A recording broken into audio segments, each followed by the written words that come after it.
J'ai créé ce fichier de budget mensuel et annuel en français dans une version Excel et dans une version Google Sheets pour vous aider à mieux gérer votre argent. J'ai souhaité avoir un fichier facile à actualiser avec des données utiles pour vous aider à prendre les bonnes décisions. Avant de vous montrer comment remplir et comment utiliser ce fichier budgétaire, je vais vous montrer ce que vous allez obtenir.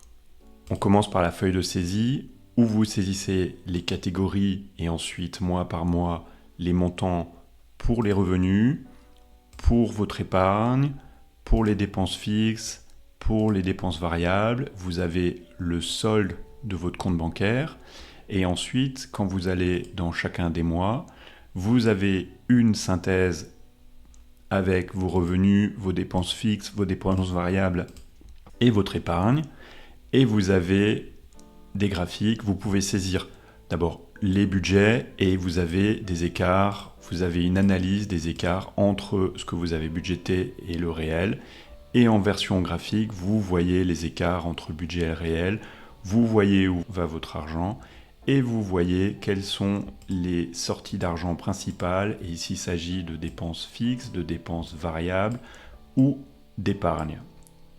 Ensuite, vous avez une synthèse annuelle avec les mois où vous voyez quels sont revenus chaque mois et total, les dépenses fixes, les dépenses variables et les montants que vous avez versés en épargne. C'est une synthèse qui est automatiquement réalisée à partir du moment où vous avez rempli la feuille de saisie et vous voyez la variation de votre solde bancaire. Le solde bancaire est ici et là vous voyez les dépenses par mois, dépenses fixes, dépenses variables. Par exemple, on voit qu'au mois de mai, on a eu beaucoup plus de dépenses variables. Et à ce moment-là, on peut aller sur le mois de mai, regarder ce qui s'est passé sur le mois de mai, et on voit où va mon argent sur le mois de mai. Par exemple, le poste principal, c'est les dépenses. Donc effectivement, on voit qu'ici, on a eu des dépenses qui n'étaient pas prévues initialement. Donc c'est à ça que sert la synthèse annuelle avec la vue mensuelle et on voit combien on a épargné en pourcentage de notre revenu par mois et on voit bien que le mois de mai a été compliqué ici. Et là, on a aussi une version camembert de nos dépenses, dépenses fixes et dépenses variables et on se fait une idée très claire de quels sont nos postes principaux de dépenses. Et enfin, pour terminer, on a la synthèse annuelle pour voir si on prend la bonne direction avec le total des revenus de la période, total des dépenses de la période, montant épargné aussi sur cette période. On a aussi l'évolution du solde bancaire et on voit en pourcentage combien est-ce qu'on a épargné en pourcentage de nos revenus. Et on voit les positions, les 5 premières positions des revenus, les top 5 des dépenses, les top 5 de l'épargne et on a des graphiques pour représenter tout ça. Et on voit l'évolution de notre épargne sur la période sélectionnée et on voit quel mois on a été bon, quel mois on n'a pas été bon et aussi on voit où va notre argent de manière réelle et quels sont les postes principaux. Je vais maintenant vous montrer comment créer votre propre tableau de suivi budgétaire en partant de zéro. Il faut commencer par saisir le solde bancaire ici, si c'est au début du mois de janvier ou à partir du mois à partir duquel vous voulez constituer le tableau. Votre référence, c'est toujours votre relevé bancaire. C'est la manière la plus simple de remplir ce tableau. Donc je vais créer maintenant les différentes catégories. L'idée est de créer différentes catégories pour les revenus, l'épargne, les dépenses fixes, les dépenses variables. À vous de voir ce qui est le plus pertinent. N'essayez de pas trop en créer parce que plus vous avez de catégories, plus il est difficile de les interpréter. C'est aussi pour ça que j'ai limité le nombre de catégories disponibles. Donc là maintenant je vais saisir les catégories que j'ai choisi de suivre et je vais saisir les montants du mois de janvier.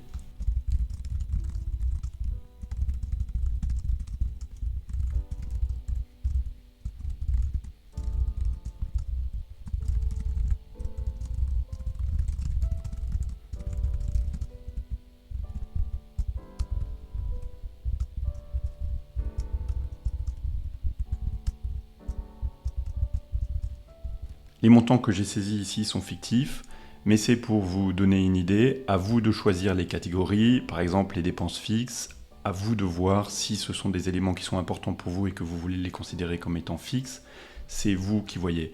Une fois qu'on a saisi ici, moi ce que je vous conseille ici, une astuce très intéressante, c'est d'avoir la date de la dernière modification. Quand je prends la feuille, mon relevé bancaire, j'ai ici le solde de fin, et si je le saisis au milieu du mois, je connais le solde bancaire, mais si je reviens plus tard, je ne sais plus à quelle date j'étais, et c'est difficile de savoir quel montant est-ce que j'ai déjà saisi ou n'a pas été saisi.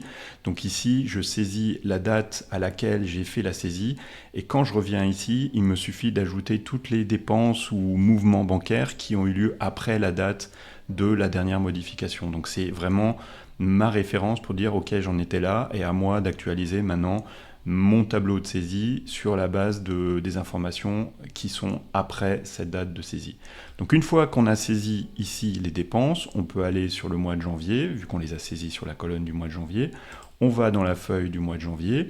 Ce que vous pouvez faire, si vous voulez estimer le budget, vous pouvez y dire ici, mon salaire estimé c'était 280 €, j'espérais 30 € d'intérêt, le loyer 250 €.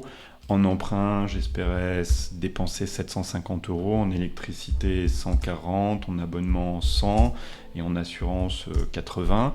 Et donc là, automatiquement, on voit les écarts entre le budget et le réel. Pareil pour les dépenses variables. Je vais saisir quelque chose là rapidement. Et donc ici, j'ai les écarts entre ce que j'avais budgété et ce qui est réellement arrivé. Et là, j'ai la synthèse. On voit que les revenus correspondent au budget. Les dépenses sont peu ou prou proches de ce qui avait été budgété. Les dépenses variables, pareil. Et en termes d'épargne, on est en ligne. Et là, on voit les écarts entre ce qu'on avait budgété et en réel pour chacune des catégories. On voit où va notre argent, en dépenses fixes, dépenses variables ou épargne. Et ici, on a classifié dans un ordre décroissant les postes principaux de mouvements financiers. Donc le premier poste de dépense, c'est l'emprunt. Je n'ai pas vu de loyer ici, donc ça veut dire que cette personne est certainement propriétaire de son logement principal et elle a un emprunt. On a vu qu'on a des revenus de loyer, donc peut-être que l'emprunt aussi couvre ça. Le deuxième poste de dépense, c'est les courses, et ensuite l'assurance vie, c'est un poste d'épargne. Donc on sait où on en est au niveau du mois, et après quand on regarde la synthèse annuelle avec les mois, le tableau ici s'est rempli automatiquement. Donc on sait que la variation du solde bancaire est de moins 108, mais on a épargné 450 € ici. Et donc ici, on se retrouve, ici sur le graphique, on se retrouve à 13% d'épargne sur le mois de janvier, 450, plus la variation du solde bancaire, moins 108, divisé par les revenus. Donc on a un petit graphique qui s'actualise ici. Et on a aussi une version graphique avec les dépenses. Et enfin, la synthèse annuelle, ici, on voit les revenus du mois. On a la moyenne mensuelle, c'est pareil parce qu'on n'a qu'un seul mois. Le top 5 des dépenses, le top 5 de l'épargne. Ici, les petits graphiques ne sont pas apparus parce qu'on n'a qu'une seule donnée. Donc il faut saisir au moins 2 mois pour que ça commence à apparaître. Et on voit là l'épargne réalisée, donc c'est les 405 € sans tenir compte de l'évolution du solde bancaire.